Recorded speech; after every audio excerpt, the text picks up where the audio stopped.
Le milliardaire a généreusement acheté 2 vélos à 10 millions pour sa fille et lui. Le lendemain matin, le père enfourche son vélo de luxe pour l'accompagner à l'école. Arrivé devant le portail de l'école, une voiture de luxe surgit, frôlant leur vélo.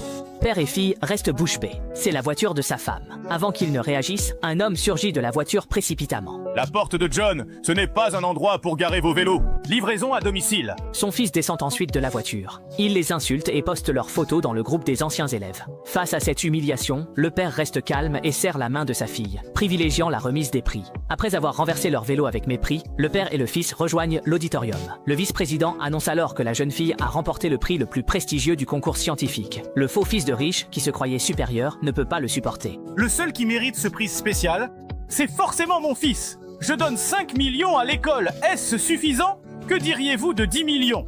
Il ose, devant toute l'école, tenter d'acheter l'honneur de quelqu'un avec de l'argent. Le milliardaire reconnaît alors la carte noire qu'il a offerte à sa femme. Il contient sa colère pour laisser sa fille être primée, comptant régler ses comptes plus tard. Mais le vice-principal, attiré par l'argent, s'apprête à donner le trophée au fils de cet homme. La jeune fille tend la main pour protéger son trophée et refuse catégoriquement de céder. Ce garçon était bien préparé. Il sort sa photo et se moque d'elle devant tout le monde. Les parents autour se joignent à lui en affirmant qu'elle n'est qu'une élève pauvre invitée par l'école pour faire nombre. Pire encore, il tente même de poser la main sur elle. Oserais-tu vraiment être ma fille? Même pas en rêve. Pendant que le fils de riche se pavanait, il ignorait que le milliardaire avait déjà bloqué son argent. Après plusieurs tentatives, la carte est bloquée, rendant tout retrait impossible. L'ambiance devient glaciale et les flatteurs se moquent désormais du père et du fils. Paniqué, l'homme appelle une femme pour comprendre le blocage. « Transfère-moi vite 50 millions !» Soupçonnant une trahison de sa femme, le milliardaire reste calme et conseille à sa fille de ne pas tirer de conclusions hâtives. C'est alors que son téléphone sonne. « Chérie, t'es où? Ma carte est bloquée! Vite, il me faut 50 millions, fais-moi un virement tout de suite !» Chérie, pourquoi tu ne dis plus rien? Allô? Allô?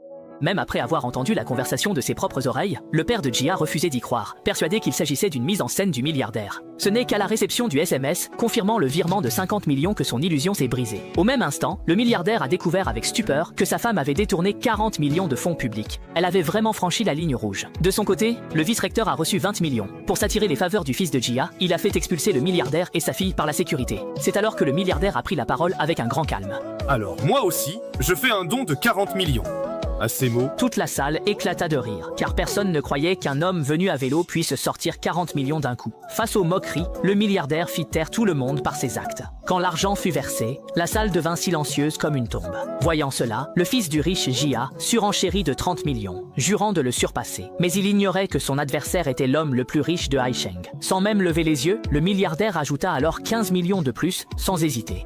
Personne ne doit contester l'équité de cette compétition. Désormais, quoi que tu donnes, je donnerai toujours 500 de plus. Sachez tous que ce grand prix a été remporté par ma fille, Zheng Jiajia, par son seul talent. Voyant qu'il allait perdre, le fils du riche Jia a commencé à employer des coups bas. Il a sorti une photo de la célèbre femme d'affaires de Haisheng, clamant qu'il s'agissait de sa propre mère pour intimider le père et la fille. Il a même lancé des menaces. Sans argent, tu veux encore gagner un prix? Tu rêves. Comme la douceur ne marchait pas, il a même mis en jeu des actions du groupe Yunding, d'une valeur de 10 milliards, pour tenter de renverser la situation.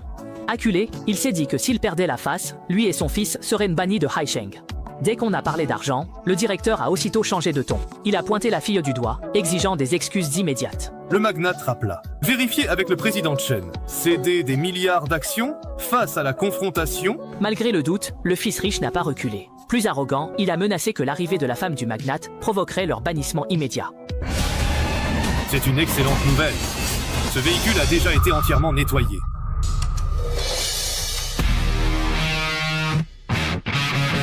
Vice-principal Wang, l'invité de marque du groupe Yonding, est arrivé au groupe Yonding.